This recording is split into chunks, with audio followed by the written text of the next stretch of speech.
Birla public school की शुरुआत राजस्थान पे लाने से हुई। रांची में आज एडमिशन सेमिनार व रजिस्ट्रेशन का आयोजन किया गया। उन्होंने बताया कि रेसिडेंशियल के क्षेत्र में तीसरा वरीयता प्राप्त है पूरे देश में। हमारे यहाँ हॉर्स राइडिंग, स्विमिंग, अन्य खेलों की विशेष सुविधा है। हमारे यहाँ से सांसद, विधायक स IAS IPS पढ़ के निकले हैं जो आज देश की सेवा में लगे हुए हैं और देश का नाम रोशन कर रहे हैं। हम जानना चाहेंगे उन्हीं से कि उनके यहाँ और क्या सर, सुविधाएं हमारा दी है। मुख्य उद्देश्य ये है कि हमारा स्कूल में 2023-24 के लिए, नेक्स्ट ईयर के लिए हमारा रजिस्ट्रेशन ओपन किया गया है। कोई भी बच्चे अगर आपका झारखंड से, स्पेशली जैसे रांची से अगर कोई बच्चे वहाँ पढ़ना चाहते हैं तो वो पहले रजिस्ट्रेशन किए करेंगे। रजिस्ट्रेशन के बाद हम लोग एक रिटिन टेस्ट लेते, उनका एक परीक्षा लेते। उसमें से जो बच्चे क्वालिफाई करते तो हम वहाँ उनको एडमिशन लेते हैं। तो हमारा जो एडमिशन का जो क्राइटेरिया है वो बेस्ड ऑन द मेरिट। तो को जो भी बच्चे वो मेरिट में क्वालिफाई करते हम उनको लेते। और हमारा ये पर्पस है कि हम ये चाहते हैं कि वो जो एक बढ़िया सा पब्लिक स्कूल है, तो हम ये चाहते हैं हर जगह से बच्चे आए, हर जगह से बच्चे भी आते हैं। लेकिन कहीं ना कहीं हम लोग को ये लगता है कि जैसे रांची एक बड़ा सा कैपिटल है, एक अच्छा झारखंड का स्टेट है, तो कहीं ना कहीं यहाँ बच्चे उतना नहीं आते जो हम लोग बाकी स्टेट से जैसे बच्चे आते हैं। तो हम इस बार ये फोकस कर रहे हैं कि जैसे रांची, जमशेदपुर, ये एरिया से कुछ बच्चों को हम लोग को वहाँ पढ़ाना चाहते हैं। तो इसके लिए हम ये चाहते हैं कि जो भी अच्छे बच्चे जो जिनका अच्छा स्किल है, तो अगर वो हमारा वहाँ आएंगे तो हम उनको बढ़िया से डेवलप करके आगे के लिए उनको एक बढ़िया सा सिटीजन बनाएंगे जो एक देश के लिए सेवा कर पाएंगे। हमारा स्कूल में अक्रॉस द इंडिया हर जगह से बच्चे आते हैं, चाहे वो साउथ हो गया, चाहे आपका केरला, कर्नाटक, तमिलनाडु, आपका उड़ीसा, वेस्ट बंगाल, आपका छत्तीसगढ़, आपका महाराष्ट्र, गुजरात, ये हर कोने से बच्चे आते हैं। नॉर्थ ईस्ट, आपका मणिपुर, आसाम, हर जगह से बच्चे आते हैं। और सबसे ज़्यादा ऑब्वियसली उत्तर प्रदेश एक स्टेट है जहाँ से सबसे ज़्यादा बच्चे आते हैं, क्योंकि सबसे ज़्यादा पॉपुलेटेड जो स्टेट है आपका उत्तर प्रदेश का है, तो ऑब्वियसली उत्तर प्रदेश से ज़्यादा बच्चे आते हैं। स्टेट में हमेशा जाते हैं हम हर स्टेट में नहीं जाते, क्योंकि जो स्टेट से हमारा बच्चे ज़्यादा आते तो उस स्टेट हम लोग नहीं जा रहे, क्योंकि वहाँ से तो बच्चे को तो बेनिफिट मिल रहा है। जब हमारा इतना बड़ा कैंपस है, हम चाहते कि हर जगह से बच्चे आए और उनको बेनिफिट मिले। जो स्टेट से ज़्यादा बच्चे आते तो उस स्टेट में हम उतना नहीं जाते, लेकिन जो जो स्टेट में बच्चे नहीं आ रहे, हम ये चाहते हैं कि उस जगह का बच्चे कहीं ना कहीं इग्नोर ना हो। तो इसका मतलब हम कह सकते हैं कि झारखंड से आपके यहाँ बच्चे भी कम हैं। झारखंड से हमारा थोड़ा सा बच्चे कम है इस एरिया से। तो हम ये चाहते हैं कि हो सकता है उनको ये जानकारी नहीं होगा, तो हम यहाँ आए हैं to create a awareness among the public. जो एक स्टूडेंट है उनका अंदर एक अवेयरनेस क्रिएट करने के लिए आए हैं कि आप एक बार हमारा वेबसाइट जाइए, देखिए क्या होता है। फिजिकली भी आप आके हमारा स्कूल जा सकते हैं, आप देख सकते हैं कि स्कूल कैसा है, उसमें क्या क्या फैसिलिटी बच्चों को मिलता है, तो आप उसको देख भी सकते हैं। तो हम हमारा ये मतलब हम ये बोलना चाह रहे हैं कि कोई ना जो स्टूडेंट्स है वो भी डिप्राइव ना हो, क्योंकि और जैसे स्टेट से बच्चे को जो बेनिफिट मिल रहा है, तो यहाँ भी बच्चे आए और यहाँ का भी बच्चे अगर वहाँ जाएंगे, ये भी कुछ और बच्चों को भी अच्छा चीज़ सिखा सकते। बोर्डिंग स्कूल में पढ़ते हैं, डर होता है वो सिक्योरिटी को लेकर होता है कि बोर्डिंग स्कूल में पढ़ रहा है, सिक्योरिटी, सेफ्टी। एजुकेशनल हब है, एक 1944 से ये संस्था खुला गया है और इसमें हर बार बढ़ता जा रहा है स्ट्रेंथ, हर बार बढ़ता जा रहा है। और ये जो बोर्डिंग स्कूल है, बच्चे कैंपस के अंदर ही रहते, सेफ्टी, कंप्लीट सेफ्टी है, सिक्योरिटी है। और हमारा हर जगह CCTV कैमरा है, चाहे एंट्री पॉइंट हो, चाहे एग्जिट पॉइंट हो, चाहे हॉस्टल हो, चाहे क्लासरूम हो, हर जगह CCTV कैमरा लगाया जाता है। और जो हमारा वार्डन वगैरह होते हैं, जो हाउस मास्टर्स वगैरह होते हैं, तो वो पूरा कम्प्लीटली एक एक हॉस्टल के अंदर 5-5 लोगों का रिस्पॉन्सिबिलिटी बनता है, चाहे वो हाउस मास्टर है, असिस्टेंट हाउस मास्टर है, हॉस्टल सुपरिटेंडेंट है, हमारा मैट्रन है, हमारा अटेंडेंट है। तो उनका 24 घंटे उनका ऊपर नज़र रखा जाता है। तो काफ़ी सेफ है, काफ़ी सिक्योर्ड है। आप अपना जैसे बच्चों को घर में जैसे रख रहे हो, तो घर में हो सकता है कहीं कुछ कॉन्फ्लिक्ट हो, लेकिन वहाँ ऐसा कोई स्थिति नहीं है। देखिए, बोर्डिंग स्कूल में एजुकेशन का अलावा काफ़ी कुछ एक्स्ट्रा करिकुलर एक्टिविटी और को करिकुलर एक्टिविटी, ये दोनों में हम काफ़ी ज़्यादा ध्यान रखते हैं। तो पहला चीज़ होता है कि जैसे कि बच्चे सुबह उठते हैं तो पहले हम लोग उनको मॉर्निंग PT कराते, PT, योगा, ये सब करते। The day start with the yoga and PT। क्योंकि उनका एक साउंड माइंड होना बहुत ज़रूरी है बच्चों के लिए। तो सुबह जैसे एक अर्ली मॉर्निंग में उठ के जब योगा करते हैं तो बच्चों का अंदर एक पीस ऑफ माइंड होता है। फिर योगा वगैरह करने के बाद फिर हम लोग उनको हॉस्टल ले आते हैं, उनको नहाना धोना करने के बाद फिर वो लोग क्लास जैसे ब्रेकफास्ट वगैरह करते हैं, फिर जाके स्कूल बिल्डिंग जाते हैं, एकेडमिक क्लासेस अटेंड करते हैं। और हर बच्चों के लिए हम लोग क्या किए ना, गेम्स कंपलसरी कर रखे।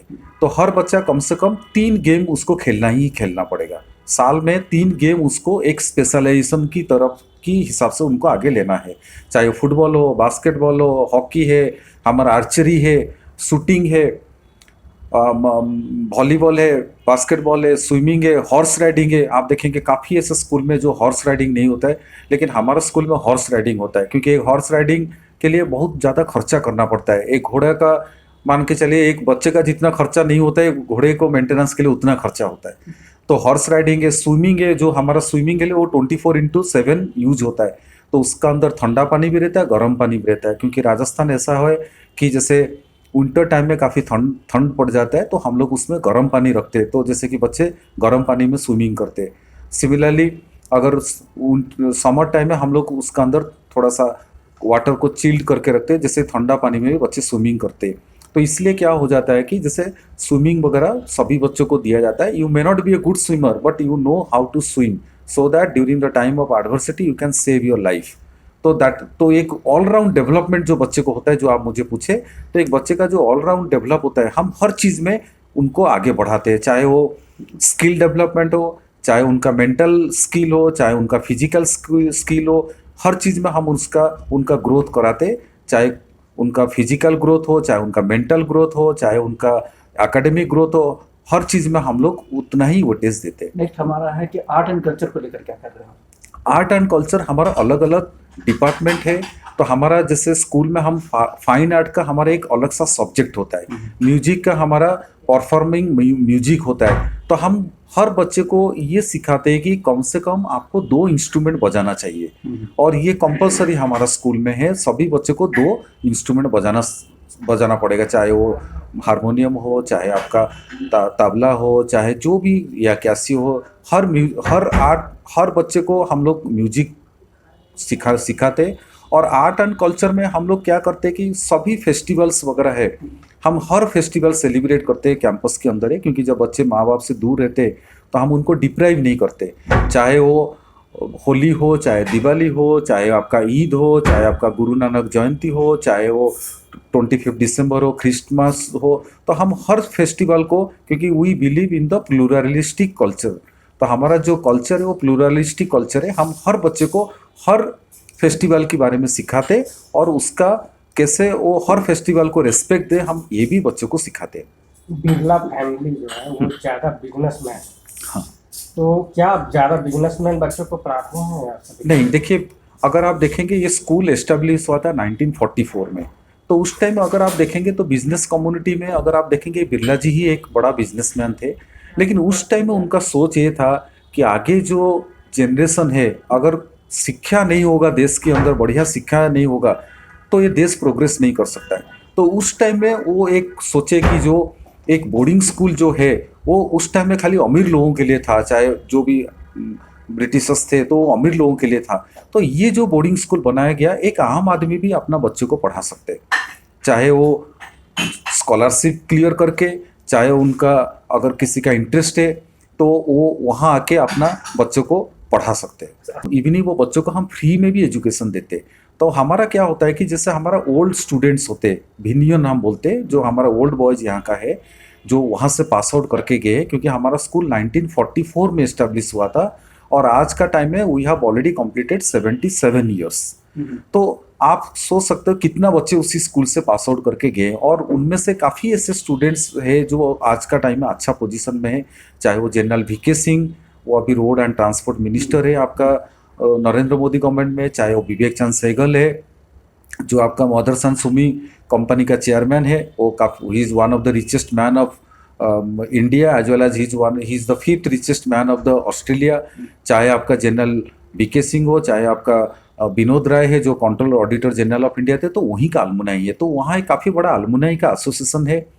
तो कोई बच्चे अगर फीस नहीं दे पा रहे कोई कारणवश, किसी का सपोज ऐसा कोई मिस हैपनिंग हो जाता है, तो वो लोग क्या करते हैं, वो बच्चों को अडॉप्ट करते हैं, वो बच्चों के लिए फाइनेंस वगैरह खुद वो अपना उसको कॉम्पेंसेट अच्छे करते बच्चे हैं। और अच्छे मार्क के बच्चे को तो आप पढ़ा रहे लेकिन हैं। सबसे नीचे तबके के बच्चे के बारे में आपका क्या जो ख्याल है? क्या नीचे, सोच है आपके हाँ, संस्थान जो में? नीचे तब जो सबसे जो हम ये चाहते हैं कि जो जो बच्चे मान के चलिए कि जिनका अंदर बढ़िया टैलेंट है, लेकिन कहीं ना कहीं उनका मदर फादर उतना फाइनेंशियली साउंड नहीं है, तो उन बच्चों को हम लोग क्या करते हैं, उनका टेस्ट लेते हैं। अगर वो टेस्ट के अंदर वो अच्छा मार्क रखते तो हम उनको ये नहीं देखते कि वो बच्चा पैसा देगा नहीं देगा, हम उनको डायरेक्टली एडमिशन कराते हैं। प्लेसमेंट की भी व्यवस्था है क्या? क्या है कि बिजनेस में संस्था है आपका? नहीं, देखिए प्लेसमेंट का तो हमारा ऐसा है नहीं, लेकिन ये है कि एक बिरला ऑर्गेनाइजेशन का हमारा जो सेटअप है, अगर जो टॉप 15 जो मेरिटियस स्टूडेंट्स होंगे, जो अच्छा बच्चे जो बोर्ड एग्जाम में जो बढ़िया मार्क रखते हैं, तो उनका क्या होता है कि एक संस्था है बिरला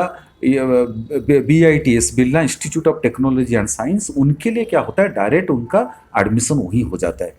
15 बच्चों के लिए वहाँ सीट रिजर्व रहता है। हर चीज़ में बच्चे आगे आ जाते हैं, चाहे वो पढ़ाई में हो, चाहे खेल में, चाहे कूद में, तो हर चीज़, और लाइफ स्किल। तो आप ये मान के चलिए, जैसे बच्चे वहाँ से कोई पढ़ता है, आगे कोई भी जॉब के लिए अप्लाई करता है, उनका अंदर हम इतना कॉन्फिडेंस भर देते, तो बच्चों को वो आपका कोई सिफारिश का जरूरत नहीं पड़ता। हम ऐसे तब के उनको निकालते हैं कि जैसे कि वो आराम से, आज आप देखेंगे हमारे जितने ही बच्चे, दे आर वेल प्लेस्ड, हर जगह वो अपना बढ़िया एक्सेल कर रहे हैं, चाहे कोई भी बच्चे हैं, हर बच्चे बढ़िया करते हैं। हमारा जो टीचर, जो फैकल्टी है, they are well trained, they are well professional, they have the BEd, जैसे एक BEd डिग्री होता है एक एजुकेशन के लिए, तो जनरली हम BEd डिग्री को देखते हैं। और जो टीचर से जो जिनका एक्सपीरियंस होता है, 5 साल 8 साल ऐसे एक्सपीरियंस होता है, हम उन्हीं टीचर को वहाँ रखते हैं। और जो हमारा टीचर है वो काफ़ी प्रोफेशनल होते हैं, और वो काफ़ी एक्सपीरियंस भी होते हैं, और काफ़ी केयरिंग भी होते हैं। क्योंकि देखिए कोई भी बोर्डिंग स्कूल होता है, उसका टीचर्स का काफ़ी बड़ा रोल होता है। अब क्योंकि बच्चे माँ बाप का पास नहीं रहते, बच्चे टीचर्स का पास रहते हैं, तो बच्चे जब टीचर्स का पास होता है तो टीचर का काफ़ी बड़ा रोल होता है। तो हम ऐसा टीचर को लेते हैं जो वो पूरा डेडिकेटेड होते, जो एक संस्था के लिए, बच्चों के लिए जो बढ़िया काम कर सकता है, हम उसी कैटेगरी का टीचर लेते हैं। और हमारा हर कोने से टीचर आते हैं, चाहे वो ईस्ट है, चाहे वेस्ट हो, चाहे नॉर्थ हो, चाहे साउथ हो, हर जगह से हमारा टीचर आता है। आरक्षण का लाभ मिलता है बच्चों को हम रिजर्वेशन, हमारा जरूर वहाँ लाभ मिलता है। जैसे कि हमारा जो राइट टू एजुकेशन है, जो राइट टू एजुकेशन है, तो उसमें क्या होता है कि जैसे बोर्डिंग स्कूल के लिए वो लागू नहीं होता है कि, but other than that boarding school हमारा डे स्कूल भी है, तो वहाँ क्या होता है 25% जो सीट होता है, जो राइट टू एजुकेशन के हिसाब से 25% सीट हम आरक्षण देते हैं। अभी हम लोग खाली राजस्थान को ही फोकस किए, तो पिलानी के अंदर हमारा 4 ब्रांचेस है, और गंगानगर एक राजस्थान में एक है, तो वहाँ भी एक ब्रांच है। और हमारा एक किशनगढ़ बोल के एक जगह है जहाँ और भी एक ब्रांचेस है। तो टोटल हमारा 6 ब्रांचेस है, और वो राजस्थान के अंदर ही है। परिचय दे दीजिए। मेरा जो परिचय है, मेरा नाम है सुशांत कुमार बराड़, मैं head of commerce and management department से बिलोंग्स करता हूँ, और मैं बिरला पब्लिक स्कूल में ज्वाइन किया था 1997 में। आज मैं वहाँ 26 ईयर में कंप्लीट अभी मेरा हो रहा है। और अदर देन मैं एक टीचर, मैं खुद एक हाउस मास्टर भी हूँ, एक वार्डन हूँ, सीनियर हाउस मास्टर हूँ, जो मैं बच्चों का देखभाल करता हूँ। 11th और 12th क्लास का जो बच्चे रहते हैं, मैं उनको संभालता हूँ।